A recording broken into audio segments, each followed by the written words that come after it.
असलेल्या युद्धामुळे गॅसचा तुटवडा निर्माण झाला. या सगळ्याचा परिणाम हॉटेलच्या सोबतच औद्योगिक क्षेत्रावरती देखील झालाय आणि अहिल्यानगरच्या MIDC मधल्या जवळपास 15 ते 20 कंपन्यांवरती या सगळ्याचा फटका झालाय. केवळ एक दिवस पुढे इतकाच गॅसचा साठा या ठिकाणी शिल्लक आहे. एका कंपनीमध्ये जवळपास 500 कर्मचाऱ्यांना सुट्ट्या देण्याची वेळ कंपन्यांवरती येऊ शकते. म्हणजे एकट्या अहिल्यानगर MIDC मध्ये 9 ते 10 हजार कामगारांवरती या सगळ्याचा परिणाम होऊ शकतो. याचा आढावा घेत कंपनी व्यवस्थापकांसोबत बातचीत केली आमचे प्रतिनिधी सुनील भोंगळ यांनी.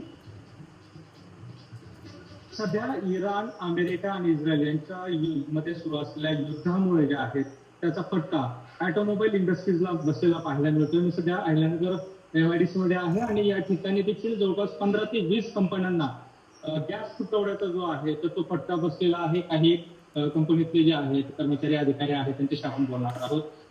खरं तर गॅसचा तुटवडा जो आहे तर तो देशभर काय पूर्ण जगभर जो आहे तो जाणवतो आहे. तसा नगर MIDC अशा किती कंपन्या आहेत त्याच्या याचा फटका बसता काय परिणाम नाही. आता आमच्या KZN इंजिनिअरिंग प्रायव्हेट लिमिटेड कंपनीसह 15 ते 20 कंपन्या पॉवर फिटिंगच्या म्हणजे ज्या गॅस लाईनवर अवलंबून आहेत, जी LPG, AOT या गॅस लाईन अवलंबून आहेत 15 ते 20 कंपन्या आहेत. कमीत कमी 5 ते 10 हजार लोक काम करतात. आणि जर गॅस लाईन पुरवठा सुरळीत नाही झाला तर त्या लोकांच्या पोटापाण्याचा प्रश्न उद्भवू शकतो. साधारणतः आता आपल्याकडे स्टॉक किती आहे आणि कधीपर्यंत तो चालेल आणि किती लोकांना याच्यामध्ये फटका बसेल तुमच्या वैयक्तिक?